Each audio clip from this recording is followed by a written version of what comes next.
Bakunzi mwese ba JCTV turabaramukije tubongira tubaha ikaze turi kwigenekerezo rya 27 Gitugutu umwaka wa 2021 akaba ari umwanya wo kubashikiriza amakuru mu Kirundi. Amakuru y'uno munsi akaba agizwe n'ingingo nkuru zikurikira. Inama nshingamateka yarakoranye kuri uyu wa 26 Gitugutu umwaka wa 2021 kugira yemeze ikirangamisi yongere yemeze integuro y'ibwirizwa ryerekeye ingabire izofasha abakenyezi n'ugwaruka. Muraza kubikurikirana mwano makuru. Kuri uyu wa 27 Gitugutu umwaka wa 2021 ikigo Fondation Nahimana Dieudonné cyatunganije ikiganiro ku banditsi n'abamenyesha makuru aho abafise ivyo barangura bamenyeshejwe ko umugambi Rema Fest ugiye gutanga inyigisho ku bungere no kubagwiza tunga. Muraza kubikurikirana mwano makuru. Tubafitiye kandi n'umutumire adasanzwe mu mwanya aya n'ayandi inkuru imwe ukwayo. Inama nshingamateka yarakoranye kuri uyu wa 26 Gitugutu umwaka wa 2021 kugira yemeze ikirangamisi yongere yemeze integuro y'ibwirizwa yerekeye ingabire izofasha abakenyezi n'ugwaruka. Umutumire adasanzwe akaba yari umushikiranganje w'indero n'ubushakashatsi. Iyi nkuru tukaba tubishikirizwa na Godefroid Nzubumwe. Inama nshingamateka yakoranye kuri uyu wa 26 Gitugutu umwaka wa 2021 kugira ngo yemeze ikirangamisi yongere yemeze integuro y'ibwirizwa yerekeye ingabire yo gushigikira ugukomeza ubushobozi no kuronka akazi ku bakenyezi n'ugwaruka mu Burundi. Integuro y'iri bwirizwa ikaba yemejwe ibice 100% by'abashingamateka bari bitavye. Umushikiranganje w'indero n'ubushakashatsi François Habyarimana ari nawe yari umutumire adasanzwe yashikirije mu buryo burambuye ibijanye n'umugambi uzomara imyaka 5 ingabire izotangwa ikaba irenga imiliyoni 80 z'amadolari y'abanyamerika. Ku kibazo kijanye n'umugwi w'abakenyezi uzofashwa yamenyesheje ko uyu mugambi uzofasha abakenyezi bari hagati y'imyaka 15 na 35 ariko bazi gusoma no kwandika. Tumukurikirane.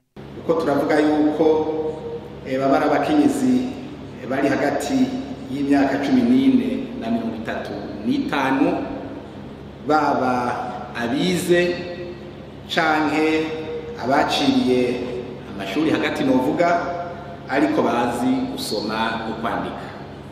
Aho rero nibaza yuko umuco urakwiye kugira ngo tumenye abakenyezi bazoshobora gufatwa mu mugongo n'uwo mugambi. Mu bibazo yabajijwe n'abashingamateka yamenyesheje ko iyi ngabire tazohomba kuko abazofasha kuyishira mu ngiro bazocagugwa vyitondewe. Byarabonetse yuko iyo coordination itagenze neza aya mahera abahari mugabo ntashobora gukoreshwa. Nico gituma muri unité de gestion haba appel d'offres international. Aha nagoma mbere no kwishura kuri ca kibazo cy'umushinga mateka yavuga ati mbega kubera iki bagira appel d'offres international batora abahinga bo ngaha iwacu. Nivyo no ngaha iwacu hariho abahinga kandi babishoboye. Mugabo rero uwushoboye abwiza kuvyerekana koko kwashoboye.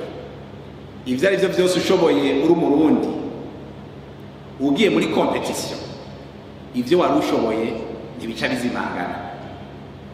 Nico gituma rero muri intumbero yuko coordination yoba ari coordination ifise inguvu ifise n'ubumenyi kugira ngo iyi projet ntitubeko imfagusa. Nico gituma muri appel d'offres hajamwo le caractère international kugira ngo turonke abantu bari plus compétent bashobora gushikana imbere uyu mugambi.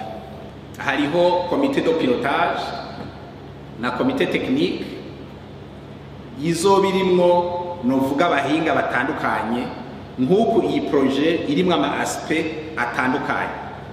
Ivyo rero bizotuma muri coordination izi ekipe zica zigira ingufu zigashobora gushikana imbere uyu mugambi. Kuri uyu wa 27 Gitugutu umwaka wa 2021 ikigo Fondation Nahimana Dieudonné cyatunganije ikiganiro ku banditsi n'abamenyesha makuru aho abafise ivyo barangura bamenyeshejwe ko umugambi Rema Fest ugiye gutanga inyigisho ku bungere no kubagwizatunga. Iyi nkuru twayitoherejwe na mugenzi wacu Godefroid Nunzubumwe, tuyishikirizwa na Ponsier Sibomana. Kuri uyu wa 27 Gitugutu uyu mwaka, ikigo Dieudonné Nahimana Foundation catunganije ikiganiro ku banditsi n'abamenyesha makuru mu ntumbero yo kumenyesha abafise ivyo barangura ibijanye n'umugambi Rema Fest, aho nyene kutanguza Pastor Julian Kula ava mu gihugu ca Kenya azotanga inyigisho kubungere no kubagwizatunga, aho azerekana uko umuntu yiga ijambo ry'Imana ariko akongera akanakora ibikorwa vyo kwiteza imbere, aho azoba ari kuri uyu wa gatandatu za muri Hotel Club du Lac Tanganyika. Pastor Julian Kula amenyesha ko ku munsi wa gatandatu bazofata umwanya wo kwereka abantu ingene bakwiye kwiyumvira guteza imbere ivyo bakora mu kubugurura amaso kugira ngo bashobore kugiranira imigenderanire n'abandi bantu bakora ibikorwa vyo kwiteza imbere. My name is Julian. Yitwa Julian Kula, hanyuma nkaba sanzwe ndumwungere mw'ishengero, ngabo kandi nkaba sanzwe ndumuntu akora ivyo kugwiza itunga, ndumugwiza tunga.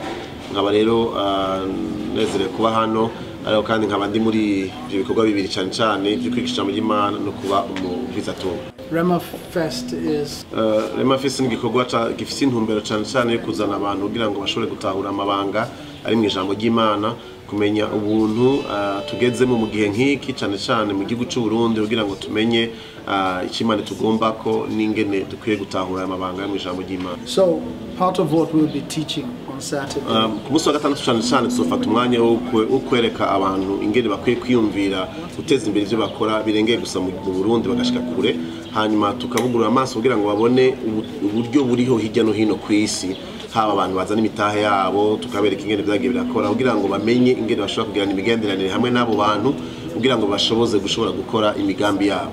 Rero hanini twababwira ngo tubereke ibishoboka no kubugurura amaso yo kubona ingene bishobora gukoreka.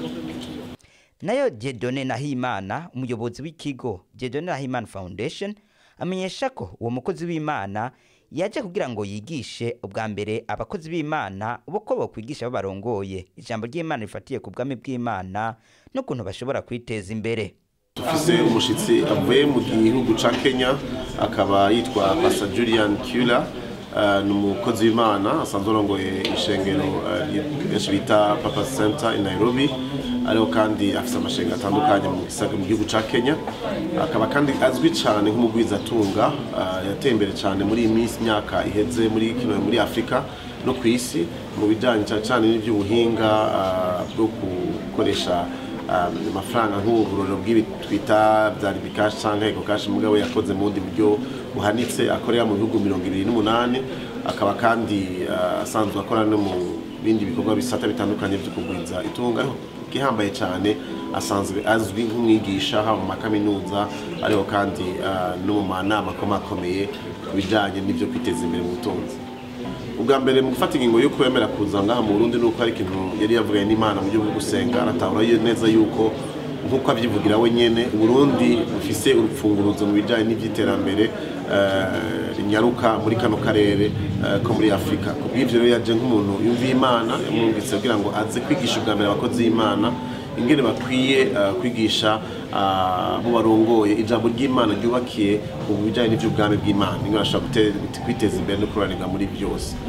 Ikindi naco rero ku munsi wa gatandatu turafise aho ikiganiro azogirana hamwe n'abagwizatunga baba bakiri bato canke abageze urwego hejuru mu bijanye n'ivyo kugwiza itunga muri kino gihugu. Rero abigishe abacira umugani, ababwira ingene yashoboye ari umunyafrika ari muri Kenya mugabo yashoboye gutera imbere ku rwego mpuzamakungu, anabereke n'ibishoboka kugira ngo umuntu ashobore kwagura ibikorwa vyiwe gushika ku rwego mpuzamakungu. Azofata n'umwanya rero wo gushobora kwigisha amabanga makuru ashigwa mu ngiro iyo umuntu agomba kugira ngo igikorwa ariko arakora gitere imbere gushika ku bice bitandukanye vy'isi. Umutumire tubafitiye uno munsi ni umuyobozi w'ikigo ABR kijejwe gutanga umuyaga nkuba hagati mu gihugu, akaba yaganiriye n'umuyobozi w'imbonesha kure JCTV Irankunda Nowe. Turamuhaye ikaze. Mbega ABR ikorana gute n'abene gihugu? Mbe ABR ku batayizi yo bifitiye akamara kaha abene gihugu mu bijanye no kubaronsa umuyaga nkuba? Murakoze. Ishyirahamwe ABR nkuko mu bitubajije n'ishirahamwe rya leta ryegamiye leta riri mu bushikiranganji bw'amasoko ntanganguvu ubutare n'agataka ryashizweho n'itegeko rya nyenicubahiro mukuru w'igihugu nimero 100 agakwego amajana 318 ryo kuwa 2022 Kigarama mu mwaka wa 2011. Iryo shirahamwe rero ABR ko nirikora n'abene gihugu n'ishirahamwe rero kugira ngo rifashe abene gihugu kugira ngo baronke umuyaga nkuba baronke biteze imbere bene gihugu bategereye ishirahamwe Regideso bajya twavuga ko baba mu bisagara bari abene gihugu nyene bari kure y'ibisagara bategereye insinga za Regideso nabo baronke umuyaga nkuba bitagoranye kugira ngo biteze imbere bashireho ibikorwa byo kwiteza imbere. Murazi ko umuyaga nkuba ari isoko ry'iterambere rirama, nico gituma rero ishirahamwe ABR ryagiye kugira ngo rifashe bari abene gihugu muzi benshi bari mu gihugu hagati badashobora no kuba mu bisagara mugabo nabo bakeneye kubaho neza nk'abandi bene gihugu bakoresheje umuyaga nkuba wavuye ku ngomero z'amazi ariko udafatanye n'umuyaga nkuba wa Regideso, bakoreshe umuyaga nkuba uvuye ku mishwarara y'izuba. Murazi ko izuba ritagwa amafaranga kandi taco ryonona, ibyo twita energie renouvelable. Bakoreshe kandi n'ibyo twita za biogaz aho bishoboka kugira ngo bashe kugabanya nazijya nkwi dukoresha mu gucana dukingire n'ibidukikije. Hanyuma rigaca rifasha rero kugira ngo rishikire n'ujya mwene gihugu two kwita ko afise amikoro makenya. Leta rero yashizeho ubwo buryo kugira ngo ibishije muri ABR ifashe kugira ngo bajye bene gihugu nabo nyene bataba mu bisagara bategereye Regideso nabo bashobore kubaho neza cyane mu kwiga mu kuronka amagara meza. Murazi yuko abanyeshuri bashobora kwiga badafise umuyaga nkuba bigenda nabi, cyo twita accès au logement kugira ngo babeho neza nkuko nyene cyo mukuru w'igihugu caca bivuga nyene cyo General Major Evariste Ndayishimiye abisaba ati abene gihugu bose kuva mu mwaka gushika mu mwaka wa 2027 imitumba yose y'igihugu bifise umuyaga nkuba. Murumva yuko natwe dufite gukora kugira ngo dushire mu ngiro iyo politike nyene cyo mukuru w'igihugu, politike ya leta yo gutuma abene gihugu babaho neza. Mu bisanzwe ni cyo dukora kugira ngo dufashe abene gihugu kugira ngo bashobore kuronka uwo muyaga nkuba. Ego aho twaciye henshi mufise ingomero twasanze mwimbura umucanga mwinshi ariko bikagaragara ko umengo abanyagihugu abene gihugu ntibaratahura inyungu yo gukoresha umuyaga nkuba. Hano tanga nk'akarorero ku rugomero rw'Ikayongozi aho twabonye ko hariho alternative zibiri ariko ugasanga imwe yonyene niyo irakora kubera kubura abene gihugu kutitabira gukoresha uwo mucanga. Mwoba muri ko murategekanya iki mu kugira mu hamagarira abanyagihugu kumva yuko ari akamaro kugira umuyaga nkuba muzi? Nivyo kuva dushitse hano mu mezi makenya twarashoboye kugendera natwebwe mu rugero rugomero rwo mu Kayongozi. Nivyo hari imashini zidakora bivanye n'ukuntu nta bene gihugu bari hafi n'abari hafi nabo nyene bakoresha bose. Twaje dufata ingingo rero muri no minsi zihutirwa.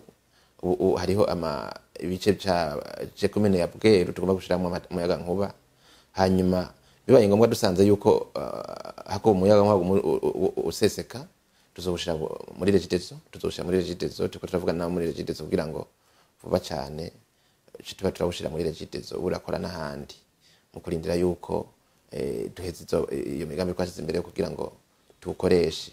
Ibyo nabwo twabibonye ariko muri iyi minsi yavuba inyishugiye gutorwa kandi tuko duhimiriza abane gihugu cyane kugira ngo naho kwashize amatara bagerageza barande uburyo bugura amakonte kugira ngo tubahereze amatara mu gice ca Ruyiki na cyane.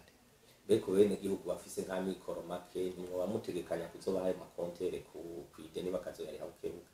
Ego navyo nyene kuko leta iri kugira ngo yubahirize ifasha bene gihugu nabo nyene hagize abantu baza bakatwitura nta kibazo turashobora kuzobafasha tukabaha amakontere ku ideni. Ibyo ni bisanzwe abantu bashobora kugira mikoro make ariko leta nikibaheba. Nico gituma leta ari imvyeyi iri kugira ngo ifashe abene gihugu bose. Mu minsi iri imbere turimva yuko uwo mugambi tuzobushikiriza kugira ngo turabe ingene twovugana nabo ingene utafisa mikoro menshi ashobora gufata ikontere ku ideni nibisanzwe, hanyuma kugira ngo leta ibaherekeze bafashe ifate mu mugongo kugira ngo nabo nyine babeho neza nk'abandi bene gihugu bose. Ni no kuri ino nkuru turangirije ko amakuru y'uno munsi. Jewe nariko ndabashikiriza aya makuru nkaba ndi Sofoni Hicu Burundi, tubamenyesha ko mushobora kubandanya mukurikirana ibiganiro bitandukanye vy'imbonesha kure JCTV ku mbuga ngurukana bumenyi haba kuri Facebook, YouTube, Twitter ndetse na Instagram. Naho ubutaha.